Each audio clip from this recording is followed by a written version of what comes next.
bukan demokrasi aja ya, bagaimana negara ini berdiri aja dari awal itu orang muda berperan penting gitu ya. Akhirnya negaranya bisa independen gitu, itu yang penggeraknya juga orang muda gitu. Mungkin kalau yang ngomongin yang lucu-lucu, it works, maksudnya sebagai packaging gitu, tapi sebenarnya orang muda tuh lumayan kritis untuk ngerti substansi.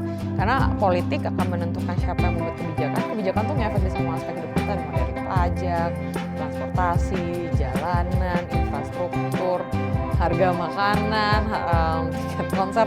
Interest kita adalah interest tahu bibit bebet bobotnya. Betul. Karena nggak cuma nyari pasangan ya. Bener, nah ya. Itu tadi. Makanya ya ini kan kayak cari pacar juga.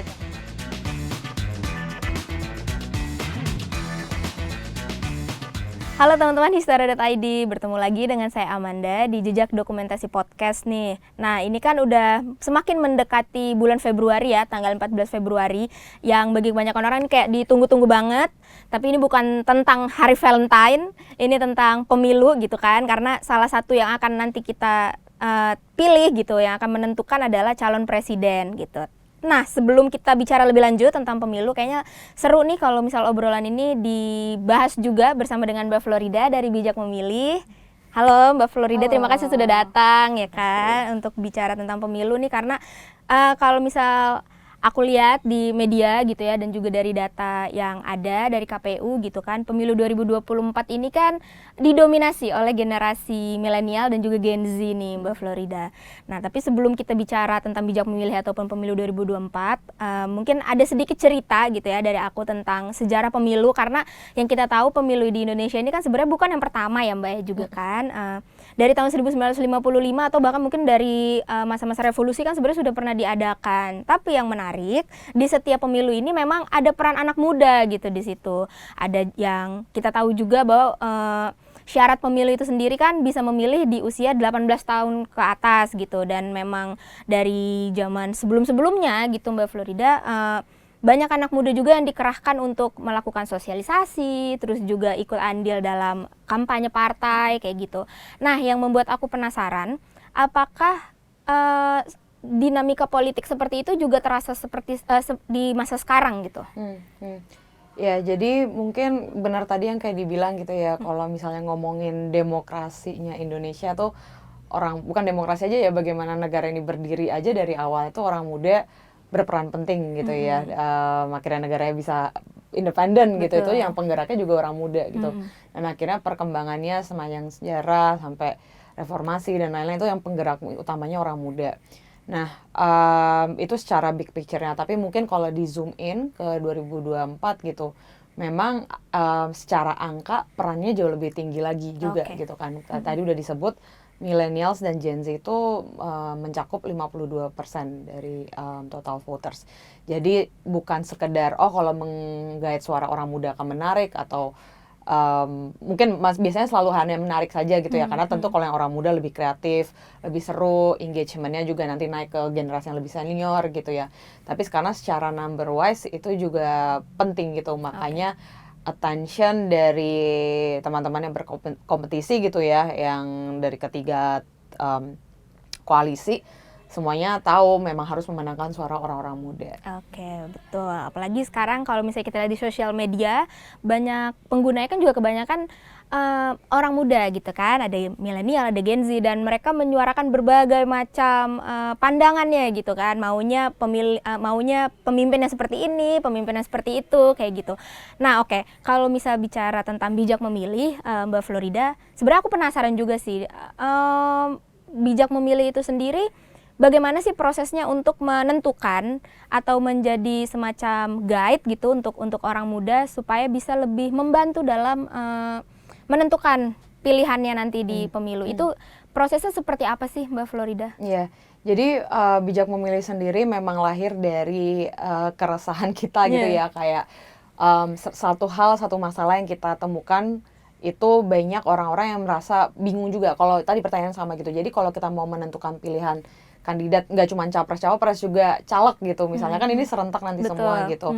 Nah itu tuh sebenarnya gimana sih mempertimbangkannya, karena banyak banget yang satu mungkin tidak actively engage dalam policy discussion misalnya gitu. Jadi untuk ngerti sebenarnya satu isu yang sebenarnya dia pedulikan apa juga belum tahu, kedua juga stance dari kebijakan kandidat itu seperti apa juga tidak ada informasi yang mungkin mudah diakses, ketiga juga mungkin biasa di shape sama antara keluarga atau teman aja gitu, Betul, cuman betul, iya, kayak iya. oh vote for buat nomor ini aja gitu kan. Jadi pas diberikan haknya, maksudnya sebenarnya kamu bisa memilih sendiri gitu, menentukan pilihanmu sendiri, justru bingung gimana ya caranya gitu. Ada overwhelming information gitu, bagaimana aku bisa mengkurasi informasi ini, membuat aku bisa tahu siapa yang perlu aku pilih sesuai dengan aspirasiku sendiri gitu. Nah, jadi itu juga sebenarnya problem utama yang berusaha kita selesaikan via bijak memilih. Oke. Kedua juga mungkin ada tantangan di mana ada pesimism gitu ya, karena sebenarnya jadi orang muda tuh kalau misalnya pada bilang apatis, enggak gitu, punya banyak aspirasi politik, tapi apakah actively engaging itu yang jadi tantangan gitu kan. Sudah kayak ingin berpartisipasi cuma kayaknya nggak akan membuat perubahan gitu. Oke. Nah, itu juga sesuatu yang kami mau jawab via bijak memilih. Nah, akhirnya memang karena fokusnya itu, bijak memilih itu sebenarnya tujuannya membantu orang-orang untuk memiliki kerangka berpikir dalam menentukan pilihannya. Oke. Itu juga terlihat dari bagaimana kita meluncurkan, jadi websitenya gitu kan. Jadi kalau bijak memilih sendiri sebenarnya bukan cuma website, tapi juga platform based movement lah gitu. Jadi ada websitenya, tapi kita juga ada event-event gitu. Nah, tapi yang pertama ada 3 kerangka mungkin ya, ada 3 kriteria yang bisa dipakai buat teman-teman juga untuk memilih kandidat baik capres, cawapres atau caleg gitu. Pertama, berangkatnya dari isu. Jadi kalau bagi kami justru jangan lompat dulu mengenai politiknya, drama politiknya itu orangnya gitu, tapi ngerti dulu isu apa yang sebenarnya kita pedulikan. Karena tiap orang beda-beda gitu. Mungkin aku misalnya personally lebih peduli yang menurut aku urgent, menurut aku penting, menurut aku benar-benar harus jadi prioritas pertama di pemerintahan selanjutnya adalah mungkin krisis iklim gitu. Jadi semua turunan kebijakan atau misalnya infrastruktur pun harus mengacu ke sana gitu. Tapi ada juga mungkin orang-orang yang merasa yang lebih urgent tuh mungkin perlindungan data pribadinya gitu kan. Tiap orang punya pengalaman berbeda gitu ya. Nah, tapi sebenarnya harusnya berangkat dari situ dulu, keresahan apa yang paling deket ke setiap individu gitu. Dan biasanya keresahan ini pasti terkait dengan isu-isu yang paling urgent hari-hari ini gitu. Nah, akhirnya dari kita identifikasi mana sih isu-isu yang lumayan urgent, yang sering bikin resah orang-orang muda, isu-isu yang kalau kita bilang namanya isu-isu antar generasi atau intergenerational issue. Jadi isu yang perkembangannya semakin cepat. Kalau zaman dulu 10-20 tahun tuh perkembangan masalah tuh lebih lambat pace-nya gitu kan. Tapi ini makin cepat, urgensinya makin tinggi, tapi yang meregulasi masih lebih lama gitu, tidak keep up dengan challenge-nya gitu. Atau bahkan dengan opportunity-nya gitu kan. Jadi kita bilang satu, pahami dulu isu yang kamu peduli.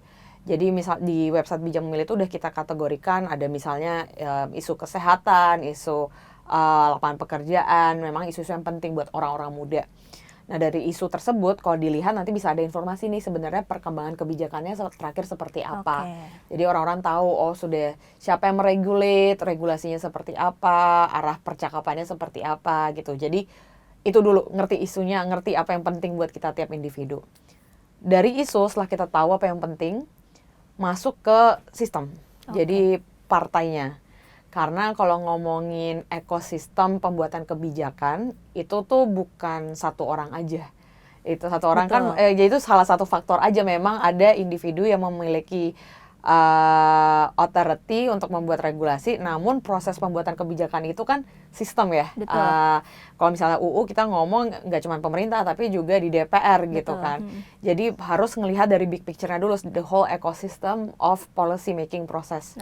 Nah, di situ makanya kita taruh nih list partai, track record partai-partai tersebut, dan tadi kalau dihubungkan lagi ke isu, misalnya stance dia terhadap undang-undang ini kemarin dia voting yes atau no, yes dengan catatan gitu kan. Jadi bisa kelihatan nih kalau di depan klaimnya apa, tapi di belakang track recordnya beda misalnya gitu kan. Jadi teman-teman bisa tahu nih sistem seperti apa, partai-partai seperti apa yang sesuai dengan aspirasi kebijakan teman-teman.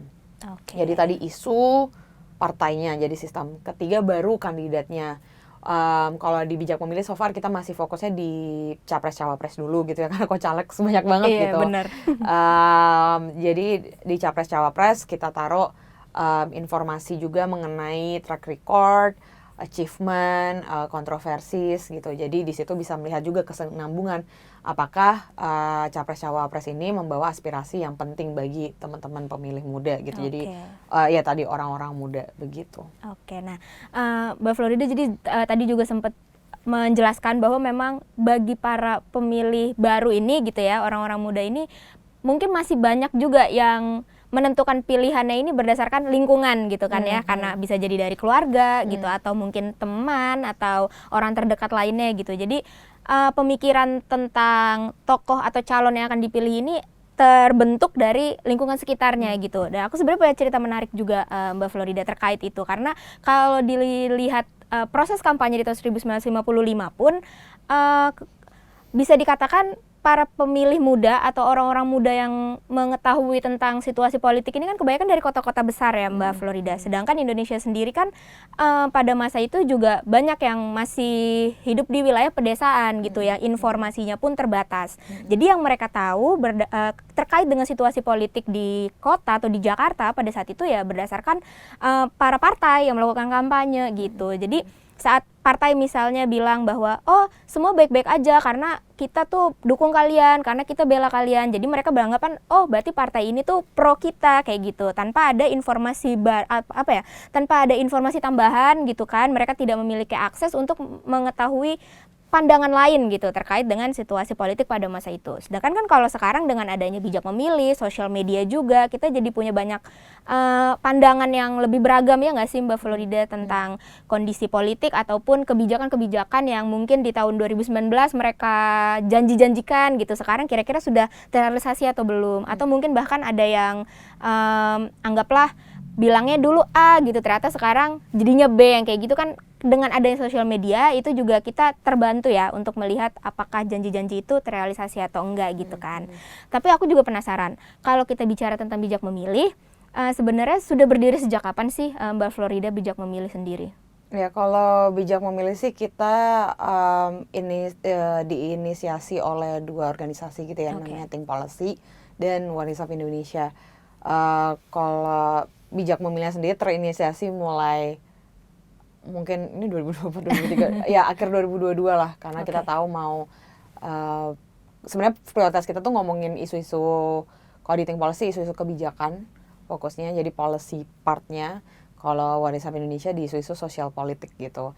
Nah tapi jadi gimana kalau isu-isu ini supaya penting kan pasti harus jadi sebuah currency dalam percakapan politik, makanya kita bikin bijak memilih untuk amplify cerita-cerita itu gitu. Jadi 2021 akhir lah ya mulai idenya digodok, baru kita launch 2022 akhir, jadi baru di launch 2023 2024. Oke. Berarti memang bisa dikatakan 2024 ini launching gitu istilahnya ya, membantu para pemilih muda ini untuk menentukan gitu kan. Momentumnya 2024. Betul, oke. Nah, tadi juga kita udah sempat ngobrol bahwa bagi beberapa pemilih gitu, khususnya Gen Z ini kan 2024 ini menjadi momentum pertama mereka gitu, semangatnya masih milih gitu kan, udah umurnya mungkin lebih dari 18 tahun atau pas 18 tahun gitu di tahun ini.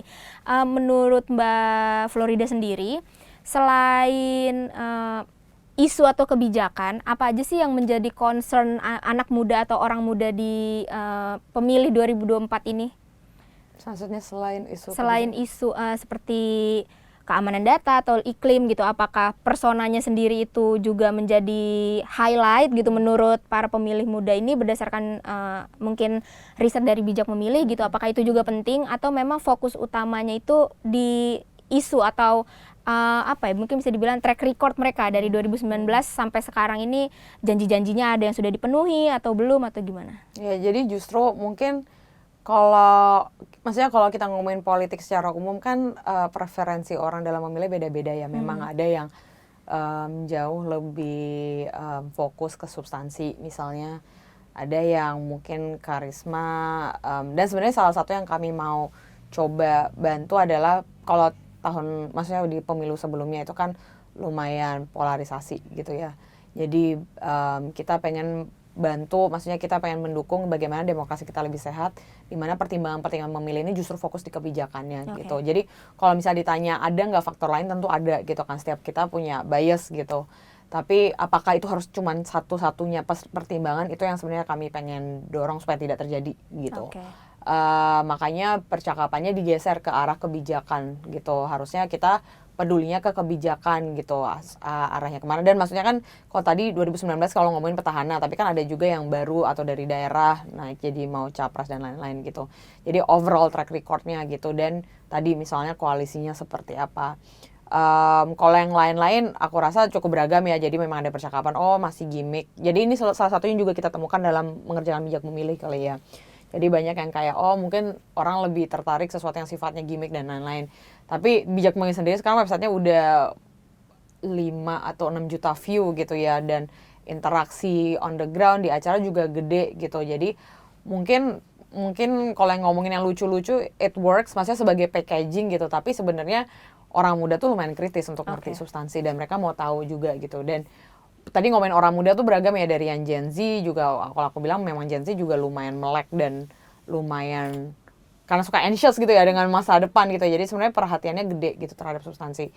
Ngomongin millennials juga gitu kan, maksudnya adulting is not easy gitu kan. Jadi lumayan banyak perhatian terhadap kebijakan juga. Jadi kalau aku lihat sih perhatian terhadap substansi itu semakin gede, dan ya itu yang kita buktikan juga terjadi di bijak memilih. Oke, bener sih. Kalau pemilu sebelumnya itu kan ada aja pembahasan tentang kebijakan atau isunya, itu kan juga ada. Tapi memang diwarnai dengan faktor-faktor lain yang justru malah mungkin lebih disorot gitu ya. Mungkin salah satunya politik identitas kayak gitu. Dan memang aku sendiri melihat di pemilu 2024 ini mulai ada pandangan yang bergeser gitu. Maksudnya kita menjadi lebih serius atau lebih ingin tahu tentang kebijakan yang akan mereka lakukan saat nanti mereka terpilih kayak gitu mungkin ya Mbak Florida, karena tidak ada petahana lagi mungkin gitu kan. Jadi ibaratnya wajah-wajah baru gitu.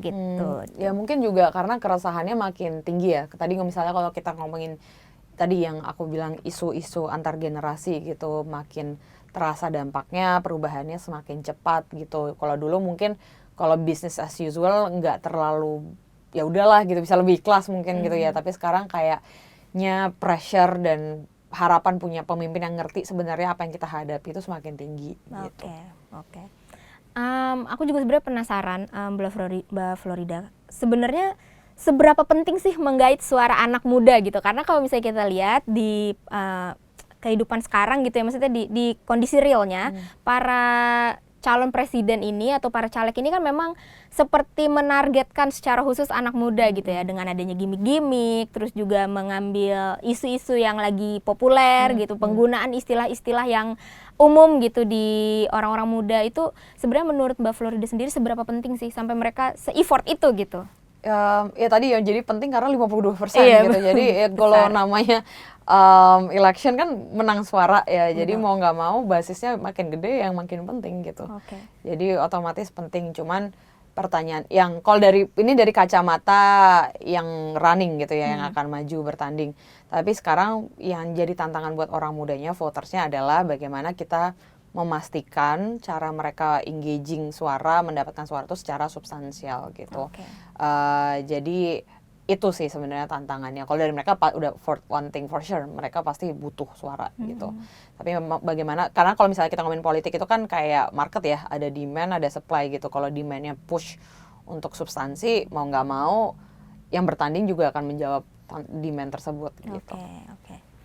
Nah, terus aku juga sekarang penasaran, aku pengen tahu juga prosesnya seperti apa sih bijak memilih ini untuk mendapatkan data-data terkait track record baik itu partai ataupun para calon presiden gitu. Karena saat aku kulik-kulik gitu kan bijak memilih, menurutku cukup detail. Bahkan sampai untuk partai sendiri itu dijelaskan, misal partai-partai ini tuh siapa aja yang terpilih di pemilu sebelumnya kayak gitu. Bahkan juga sampai mencantumkan mantan narapidana atau orang-orang yang pernah terkait kasus hukum gitu kan, dan dicalonkan lagi di pemilu kali ini gitu. Itu proses mendapatkan datanya kayak gimana sih, Mbak Florida? Jadi sebenarnya satu, kalau misalnya dari isu gitu ya, kita memang punya dedicated researcher team gitu. Tapi kedua, kita juga bekerja sama dengan banyak organisasi yang memang sudah punya expertise di isu-isu tersebut gitu. Jadi yang dilakukan Bijak Memilih mungkin satu, mengumpulkan informasi yang juga bahkan sebenarnya sudah tersedia di publik. Kedua, menyajikan itu supaya lebih mudah dipahami oleh publik gitu. Jadi misalnya korupsi, kita juga kerjasama dengan Indonesian Corruption Watch dan KPK untuk tiap isu itu kita ada knowledge partnernya masing-masing gitu. Jadi maksudnya kita juga percaya udah ada yang punya expertise-nya masing-masing gitu kan. Nah, tapi bagaimana penyajiannya supaya lebih mudah. Emang karena itu tadi, kalau menurut aku sendiri ya Mbak Florida, kayak zaman sekarang ini kan informasi itu terlalu banyak bisa kita akses ya. Jadi saking banyaknya bahkan tuh kadang bingung untuk menentukan mana nih yang benar gitu. Makanya untuk aku sendiri sih keberadaan platform seperti Bijak Memilih menjadi penting karena akhirnya kita punya semacam guide gitu untuk mengetahui bahwa ternyata maksudnya tuh kayak gini ya, atau mungkin informasi yang kita dapat itu, nah ini penting juga sebenarnya karena menurut aku dari 2014 isu-isu terkait hoax itu kan marak ya, dan akhirnya membuat kita sulit untuk mengetahui yang mana yang hoax, yang mana yang bukan gitu. Kalau dari Bijak Memilih sendiri, apakah ada semacam campaign atau upaya gitu untuk membantu para orang muda atau para pemilih Gen Z dan milenial ini untuk bisa membasmi nggak tuh kan ngomongannya, memfilter gitu, yang mana yang hoax, yang mana yang enggak. Ya, jadi kalau sebenarnya menarik kalau kita ngomongin orang muda itu kan mereka kita tuh lumayan native ya di dunia digital. Jadi kalau kerentanan terhadap hoaxnya, would say enggak segitunya. Mungkin kalau generasi lebih senior mungkin lebih rentan terkena hoax gitu. Dan menurut aku juga election sebelumnya mengajarkan bahwa hoax itu penting.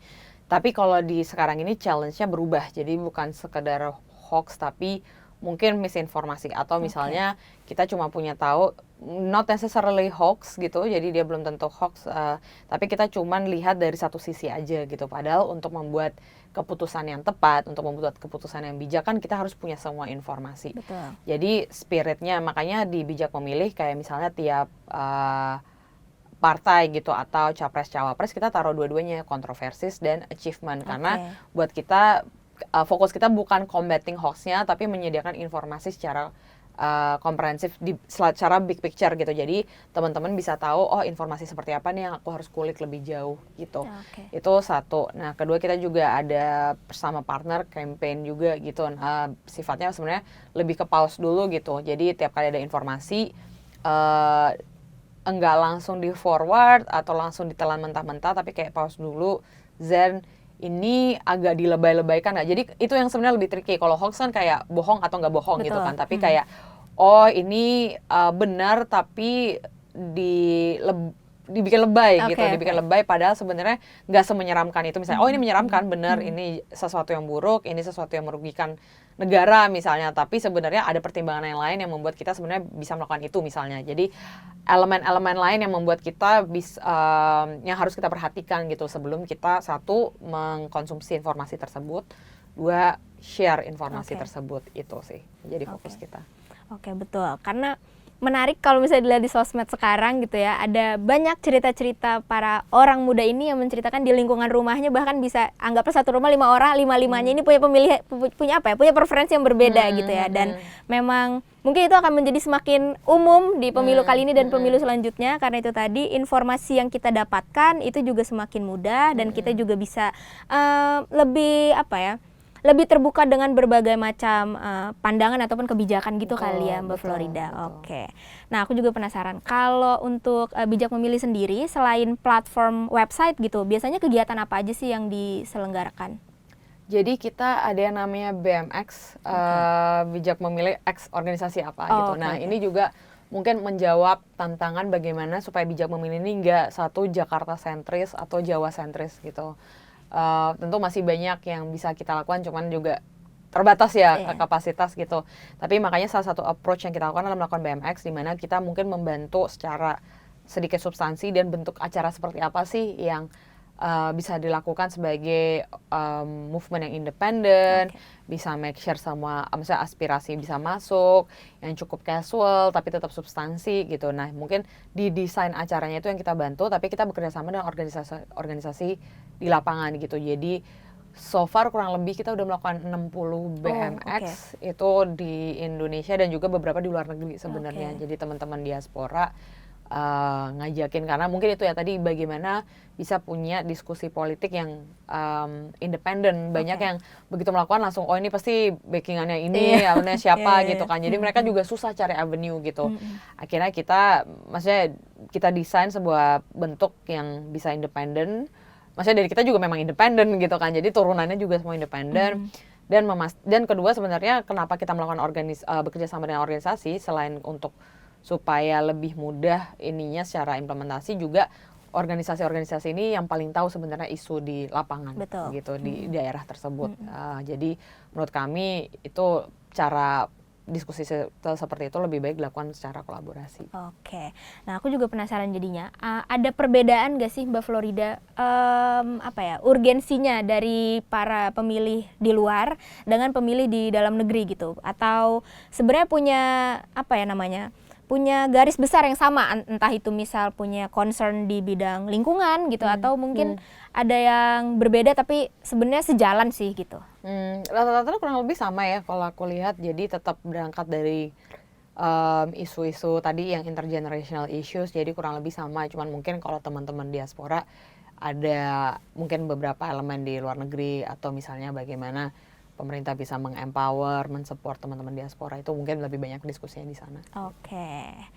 Nah, berarti bisa nggak sih kalau aku sebut sebenarnya bijak memilih ini juga jadi salah satu upaya untuk memberikan pandangan baru buat orang muda ini bahwa kayaknya daripada kita golput lebih baik kita memilih deh. Ibaratnya walaupun mungkin banyak yang nggak sesuai sama kita, tapi setidaknya kita menggunakan suara kita untuk menentukan gitu, ya nggak sih?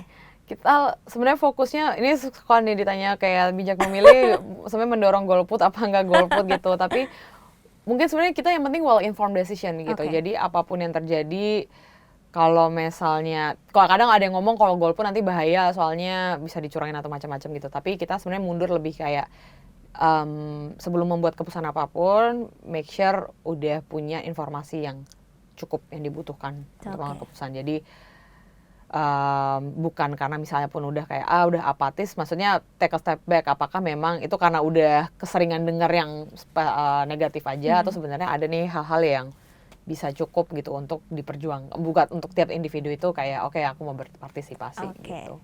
Betul, karena sebenarnya kalau misalnya kita lihat juga sejarahnya golput gitu ya Mbak Florida, itu kan sebenarnya bentuk kritik gitu, atau wujud kekecewaan gitu ya terhadap pemerintah, dan sempat ramai juga digaungkan di pemilu-pemilu sebelumnya karena menganggap bahwa tidak ada atau tidak ditemukan calon yang bisa mengakomodasi gitu. Tapi kan mungkin dengan adanya bijak memilih atau informasi yang bisa kita dapatkan, setidaknya kita bisa menemukan, kalau kata orang-orang kan, yang buruk dari yang terburuk gitu nggak sih? Jadi ya ada pemahaman baru lah gitu.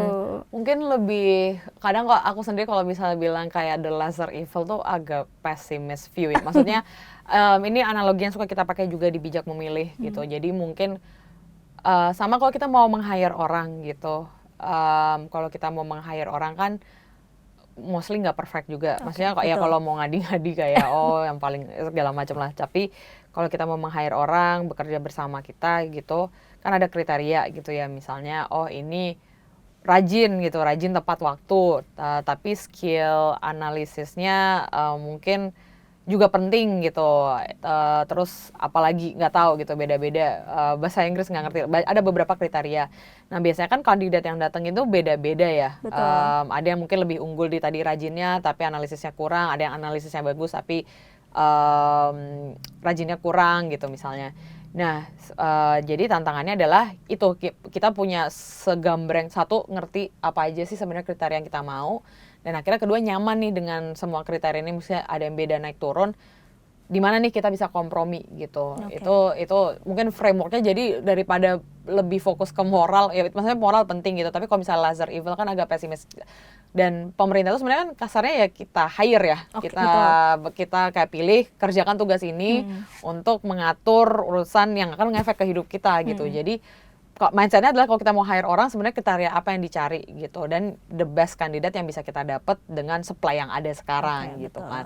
Makanya ada 5 tahun pemilu, jadi kalau nggak happy bisa cari kandidat baru lagi gitu kan. Jadi itu lebih, mungkin menurut aku lebih enak kayak cara ngelihatnya gitu. Dan menurut aku bisa mendorong, aku harap ini bisa mendorong teman-teman untuk bisa actively participate. Dan karena kalaupun juga nggak participate nanti akan kepilih juga gitu, dan kita akan affected. Jadi kalau misalnya kita bisa bantu shape dengan semua, maksudnya dengan semua kemungkinan kita juga nggak akan happy banget gitu, tapi itu part of the process gitu kan. Oke, betul sih, setuju aku juga. Karena mungkin memang ada itu tadi ya, pandangan-pandangan pesimis itu sendiri kan mungkin didapatkan atau itu menurun gitu dari apa yang kita lihat dari orang-orang sebelumnya kayak gitu kan. Jadi saat ada suatu movement atau ada gerakan baru yang itu bisa memberikan kita pemahaman baru atau pandangan baru soal pemilu, itu akan sangat itu akan sangat membantu lah gitu, supaya itu tadi partisipasi politiknya tidak hanya aktif karena semangat euforia pertama kali memilih, tapi juga memang ada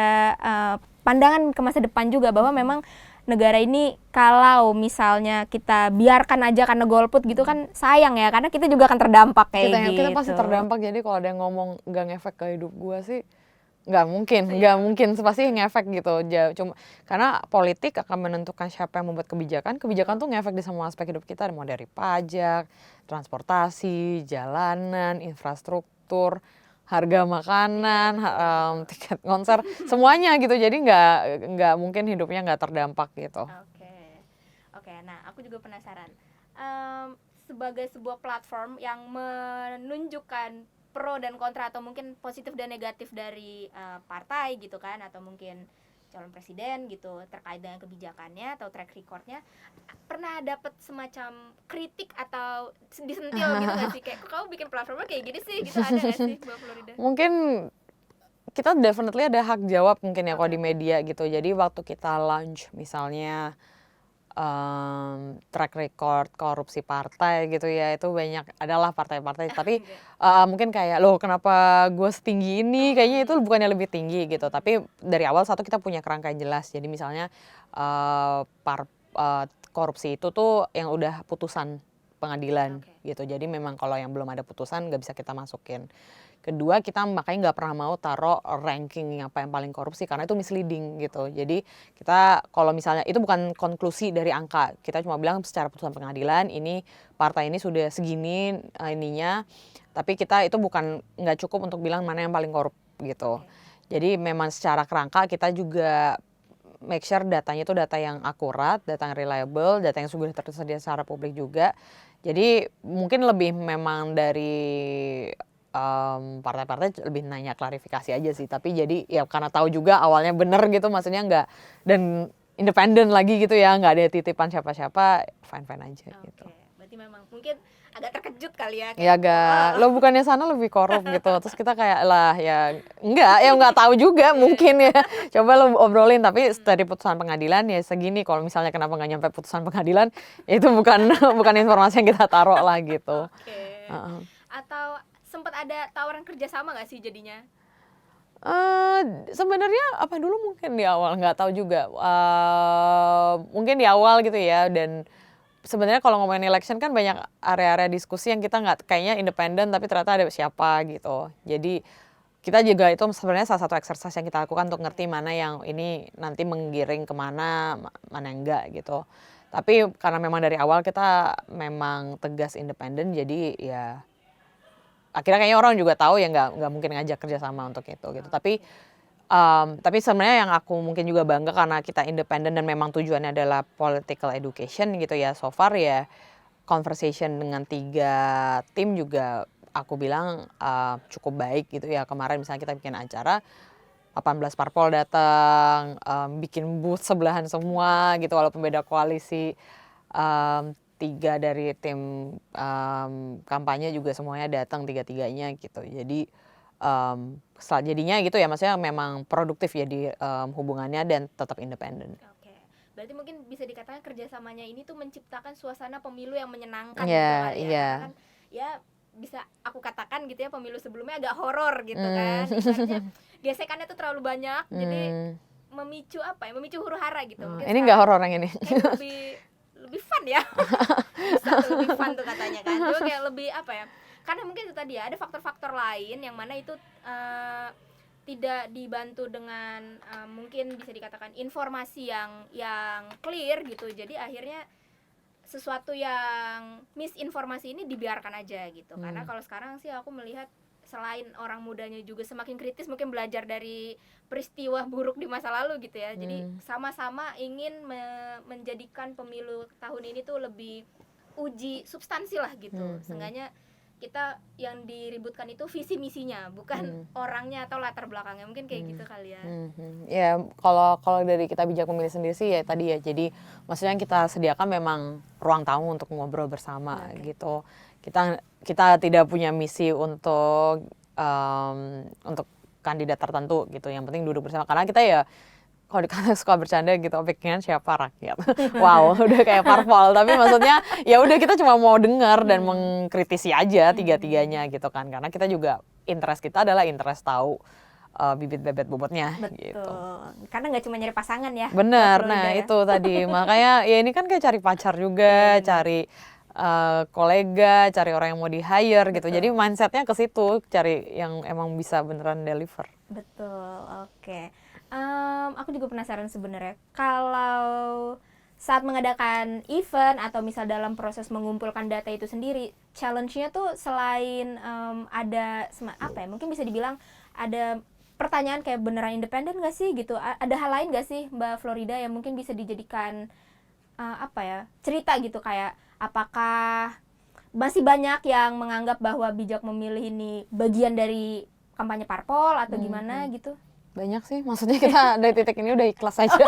Kayak suka-suka, soalnya berubah-berubah. Hari ini dibilang satu, besok kapan kayak jadi dibilang satu, terus aku kayak lo gimana nih, nanti kita dikira besoknya datang sendiri 2, berapa hari lagi 3, jadi malah ya udah embrace aja semuanya gitu, biar pada bingung juga gitu kan. Tapi ya akhirnya semua pada tahu juga ya, apalagi kayak kemarin kita ngundang tim kampanye dan segala macam, pada tahu juga emang kita independen gitu. Cuma kadang yang susah di publik gitu ya, karena maksudnya yang kita fokus adalah memang isu-isu yang penting, yang kita lihat ini penting untuk generasi orang muda gitu. Dan jadi kadang kalau misalnya ada isu yang kita angkat tiba-tiba kok lebih mirip nih sama visi misi yang capres ini gitu, langsung dibilang oh ini pasti buzzer ini.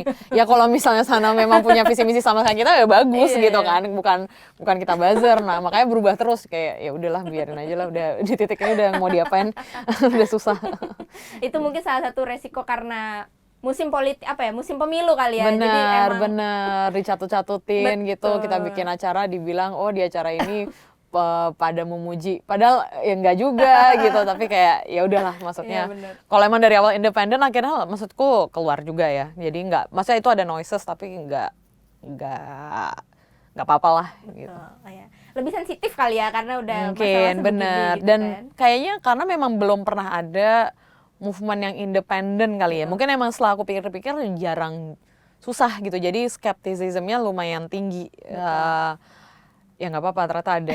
Ternyata bisa, mungkin bijak memilih membuktikan bisa gitu sebenarnya independen. Karena mungkin ini jadi salah satu pemantik juga ya, supaya nanti kedepannya akan lebih marak lagi, akan lebih banyak yang muncul gitu kan. Karena memang selama ini kan kalau kita bicara tentang informasi yang menunjukkan track record gitu, biasanya kan kalau nggak media, lembaga survei gitu kan. Jadi belum, mungkin dengan kehadiran bijak memilih ini menjadi salah satu bentuk bahwa memang selain media dan juga lembaga survei ada juga nih gitu kan, platform movement dari masyarakat sipil gitu yang memang punya concern di situ gitu ya. Oke, selanjutnya aku penasaran juga, kan ini berarti sebagai platform yang menyediakan track record untuk pemilu gitu, kira-kira kedepannya apakah hanya akan berhenti di pemilu aja, atau kedepannya akan ada lagi misal menjaga supaya kebijakan ini sampai gitu nanti diwujudkan di masyarakat atau gimana? Benar, banyak PR-nya. kita kayak kok semua di outsource. Masih digodok rencananya apa yang mau kita lakukan, tapi mungkin yang pengen memang kita explore mengawal janji dan kebijakannya gitu ya. Jadi fokus di kebijakannya, cuman seperti apa nanti masih digodok lah gitu. Terus juga kalau kita ngomongin tentang bijak memilih gitu, kira-kira tanggapan orang-orang muda ini seperti apa sih Mbak Florida? Itu sih ya tadi beragam, ada yang kayaknya di awal lumayan skeptis, ini backingannya siapa, bohirnya siapa, kayak siapa yang kagak ada. Itu, tapi juga banyak yang sebenarnya lebih banyak yang apresiasi gitu. Jadi tadi kalau di awal bijak memilih, sebenarnya target kita tuh memang banyak di urban ini ya, orang-orang muda di kota gitu. Kalau kita, karena banyak teman-teman yang dulu di tech company gitu, jadi kita langsung identify personanya. Satu mungkin tadi Gen Z baru lulus, first time voters, itu mereka biasanya kalau peduli tuh isunya kayak gimana. Kedua, cara mereka mengakses dan engaging itu seperti apa. Beda sama let's say kayak millennials, ibu working mom gitu, jam 9.06 udah dikerja, pulang ngurus anak. Itu kan cara mereka tuh pengen berpartisipasi secara politik tapi punya informasi juga terbatas gitu. Makanya approach-nya lumayan beda-beda kita, karena fokusnya itu tadi dua, millennials dan Gen Z yang di kota gitu. Nah, tapi ternyata traction-nya lebih gede dari yang pada kita targetkan. Jadi misalnya kita sering nih dapat cerita, waktu itu ada grup WhatsApp PPKN, gurunya yang kirim gitu ke anak kelas, anak muridnya, ini buat kalian belajar isu-isu kebijakan dan ini. Atau pernah ada cerita teman juga, satu tim staff, saya tim bijak memilih gitu, naik ojek online, drivernya ternyata udah baca bijak memilih juga gitu. Jadi ternyata lumayan apa ya, itu tadi traksinya lumayan gede dan di luar yang tadinya target utama kita gitu. Jadi dan sebenarnya itu sih kalau di bijak memilih kita, jadi ada teorinya kalau nggak salah, memang kalau mau mendorong perubahan butuh at least 3,5% dari populasi. Nah itu yang sebenarnya kita pengen kejar, bagaimana supaya gerakan kayak gue pengen milih berdasarkan memang kebijakan itu nyampe ke 3,5%. Dan ternyata kayaknya masih jauh, tapi we're going there gitu. Cuma melihat ini keluar dari bubble-nya itu tadi ke orang-orang. Atau ada juga kemarin kayak DM, ternyata dia di hutan di Kalimantan gitu tinggalnya, jadi benar jauh dari kota gitu. Dan kita berharap ini juga masih bisa makin menyebar gitu sih. Oke, bener sih, karena kalau kita bicara bubble itu tadi ya, sebenarnya kalau dalam konsep startup sendiri kan bubble ini menjadi salah satu momok ya, kayak terlihat seperti meyakinkan di awal, ternyata kendala-kendala yang dihadapi di tengah jalan itu justru malah menghambat pertumbuhannya gitu. Mungkin memang yang patut diapresiasi ternyata impact-nya nyata gitu ya. Bisa dikatakan walaupun mungkin pada mulanya merasa ya udahlah, yang penting kita mulai aja dulu gitu. Tapi ya mulai aja dulu sebenarnya, dan aim-nya lebih yang kecil ya, maksudnya sering banget di awal kita tapi bagaimana yang di daerah, maksudnya tapi untuk sukses, maksudnya untuk berhasil itu kan juga harus jelas ya objektifnya siapa, dan memang dengan kapasitas kita tadi makanya fokusnya di urban dulu. Tapi ya itu tadi ternyata responnya cukup gede gitu, jadi akhirnya bisa menjangkau orang-orang yang tadinya di luar target kita mungkin gitu. Itu sih. Oke, menarik sih ya, karena mungkin diawali dari orang mudanya, dibawa atau disebarkan ke lingkungannya gitu kan. Karena walaupun memang didominasi, tapi kan masih ada juga pemilih-pemilih yang bisa dikatakan generasi boomer atau mungkin generasi X gitu, yang ya kita tahu sendiri tidak terlalu native dalam menggunakan sosial media. Jadi orang-orang muda ini akhirnya yang kita kayak lampu kali ya, kayak lilin kali ya, Mbak Florida, mungkin kita yang menyalakan, nanti mereka yang nyebar kemana-mana kayak gitu kan. Super ya.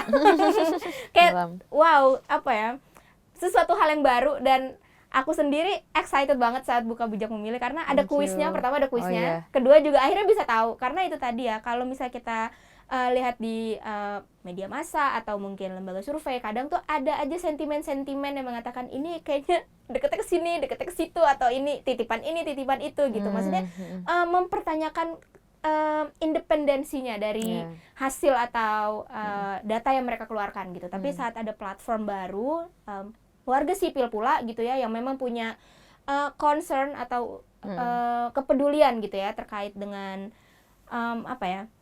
penyelenggaraan pemilu sekarang gitu, itu jadi sesuatu yang membantu pada akhirnya gitu kan. Mungkin terlihat sederhana, tapi dampaknya pasti akan lebih besar ke depannya gitu. Wow. Oke, atau menurut Mbak Florida sendiri nih, aku penasaran juga, kira-kira ada sesuatu nggak sih yang ingin disampaikan Mbak Florida untuk para pemilih baru atau orang-orang muda ini, karena kan ini udah semakin mendekati ya, udah semakin banyak juga yang udah kayak ayo pilih ini, pilih itu, pilih ini, pilih itu gitu. Kalau menurut Mbak Florida sendiri, apa sih yang harus dipertimbangkan untuk memilih?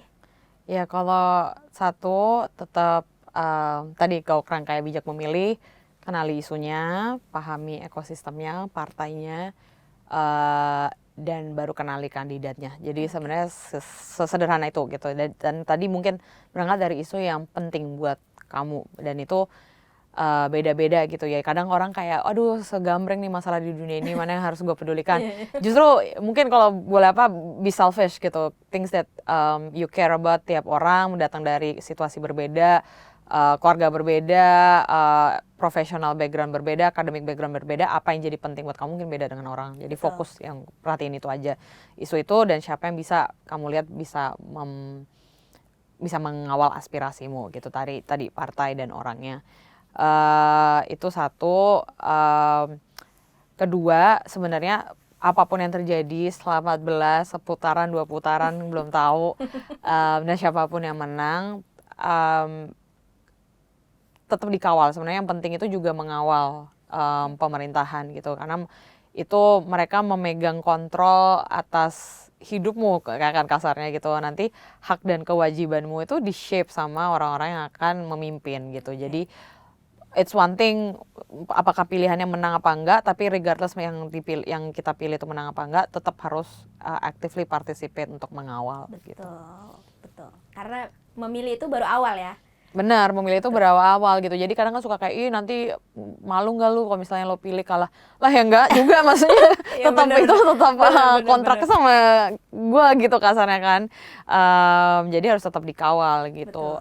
Bukan masalah ego, maksudnya mungkin kita harus ngelihat lepas kacamata, sebenarnya milih presiden, capres, caleg itu bukan ego favorit kita menang apa enggak sebenarnya gitu. Jadi kalau aku sendiri nggak ada yang, bukan aku favorit yang mana gitu, aku cuma akan memilih orang yang aku lihat bisa kerjain apa yang aku mau, kasarnya kan gitu kan. Aku pengen seperti ini, dia bisa ngerjain itu nggak, itu aja gitu. Jadi bukan favorit-favoritan kayak idol gitu. Kalau idol kan ngerti sedih itu pilihannya, ya bisa sedih, tapi kalah apa menang pun tetap harus dikawal gitu. Kalau idol kan kita nggak kritisi misalnya menang ya. Kalau pilihanmu menang tuh justru tetap harus makin dijaga apakah dia akan deliver janji-janjinya misalnya gitu. Oke, betul. Karena buat teman-teman ya, kalau misalnya nih nanti yang dipilih kalah, itu bukan akhir dari segalanya. Itu baru awal. Bukan, justru mungkin harus dikawal karena mungkin aspirasimu kan tidak diprioritaskan misal sama yang menang gitu kan. Justru makin harus tambah dikawal gitu. Betul.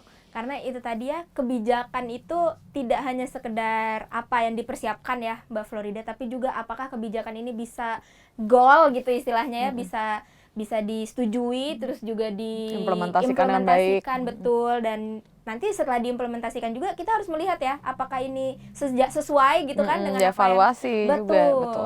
Betul. Banyak PR kita. Banyak, tapi ya gimana ngefek ke kehidupan kita. Betul, karena kan mereka wakil kita ya. Benar. Jadi kita yang harusnya tuh mengawasi gitu. Benar, kan. harusnya kita galak. Iya, iya harusnya sih gitu ya. Benar.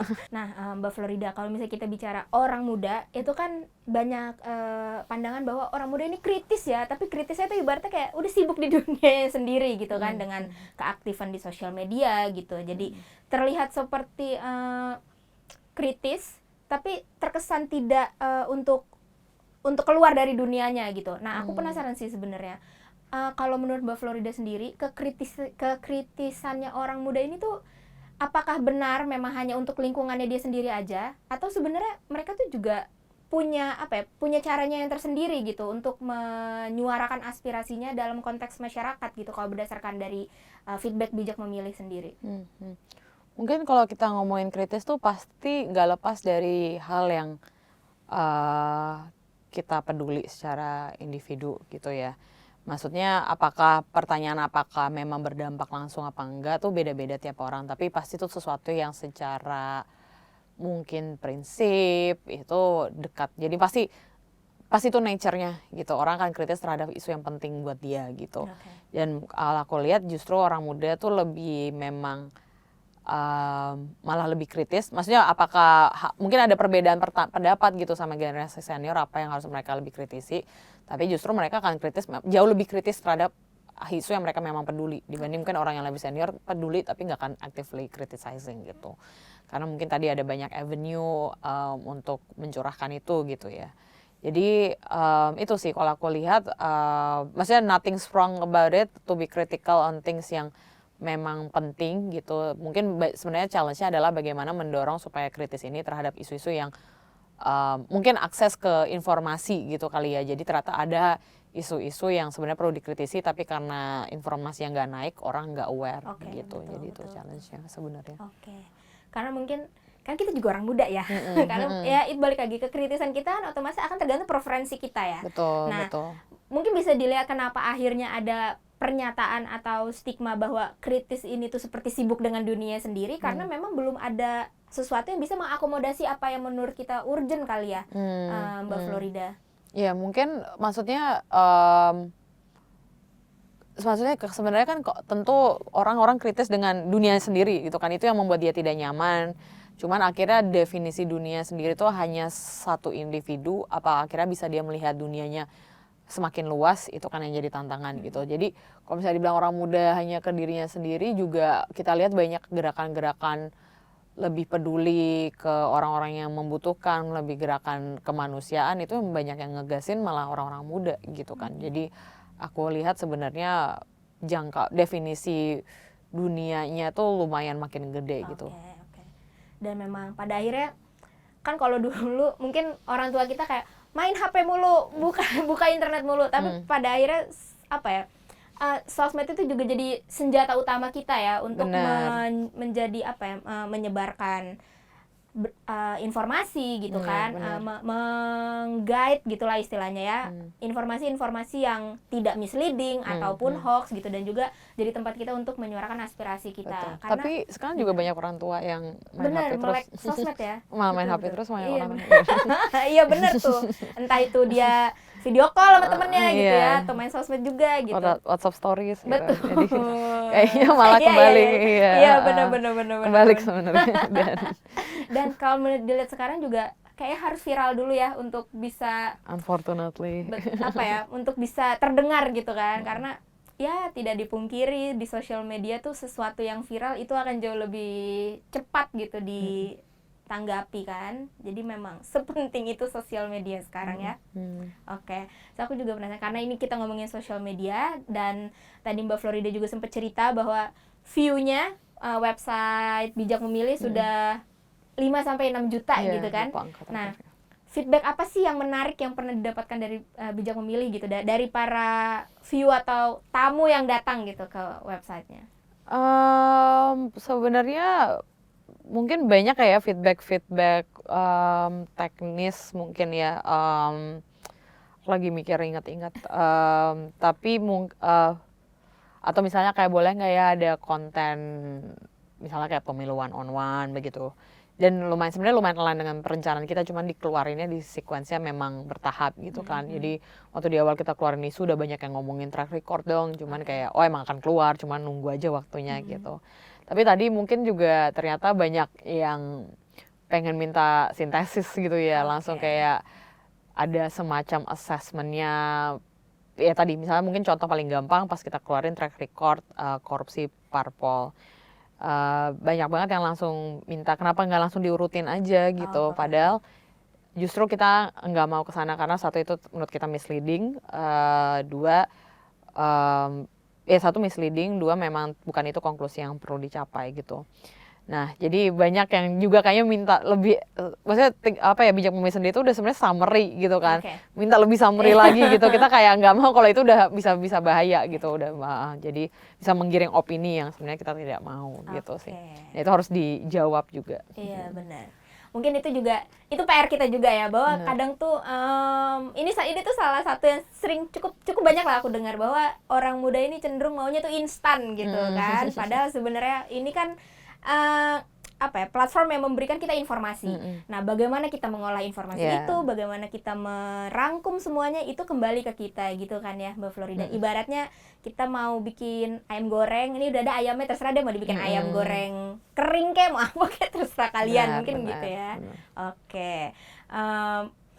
Mungkin semoga, aku sih berharap ini bisa menjadi semacam tambahan wawasan lah ya gitu buat penonton gitu kan, buat teman-teman History.id juga, supaya saat kita bicara tentang pemilu gitu kan, selain drama-drama atau gimmick-gimmicknya, semoga juga kayak jadi bantuan lah gitu, bahwa yang terpenting itu sebenarnya bukan siapa yang menang kali ya, Mbak Florida, tapi bagaimana para pemimpin ini bisa mendeliver keinginan atau aspirasi masyarakat supaya nanti saat mereka memimpin ya nggak ada lagi deh istilahnya ya partainya korupsi atau dianya justru malah terlibat isu korupsi gitu kan. Kita nggak pengen yang kayak gitu ya, Mbak Florida. Pengennya kan dia dipilih ya kerja yang benar gitu, kerja yang benar ya, Anda bos Anda itu rakyat gitu kan. Tapi sebenarnya aku penasaran deh satu lagi. Tim bijak memilih sendiri, orang-orang di balik bijak memilih ini sendiri, apakah semua berasal dari orang-orang yang di lingkungan policy atau politik? Enggak. Berarti Makanya beragam justru ya? makanya keluar dari bubble. Maksudnya kalau aku sendiri memang dari dulu karirnya sebelum think policy juga konsultan public policy Oke. gitu dan banyak. Tapi juga justru orang-orang di bijak memilih atau think policy sendiri mungkin dulu marketing dari startup, dari FMCG. Jadi tapi mereka tertarik isu kebijakan. Jadi, tapi bukan orang yang pernah dalam proses pembuatan kebijakan justru. Jadi makanya kombinasi orang yang policy, non policy, ada yang politics juga. Jadi mungkin baru jadi makanya fresh gitu. Oke. Gado-gado ya. Gado-gado. Justru kalau orangnya policy semua kan akhirnya linggonya bahasanya sangat policy Betul, gitu. betul. Tidak masuk ke yang orang-orang yang nggak sebenarnya ngikutin policy in Betul, general gitu. benar. Oke deh kalau gitu, terima kasih banyak Mbak Terima Florida kasih, thank you sudah for having me. ngobrol bareng. Sebenarnya banyak yang mau diceritakan ya, tapi mungkin memang waktunya juga tidak banyak gitu kan. Terima kasih buat teman-teman History.id yang sudah menyaksikan podcast kali ini, dan semoga kalian bisa menentukan pilihan dengan baik. Dan ingat ya, pemilu besok nih tanggal 14 Februari itu bukan akhir, itu baru awal. Jadi tugas kita juga masih harus menjaga supaya apa yang sudah ditawarkan oleh para pemimpin nanti yang terpilih atau yang sedang berkontestasi ini bisa diwujudkan atau diimplementasikan dengan baik. Oke, kalau gitu terima kasih, sampai berjumpa lagi. Dadah.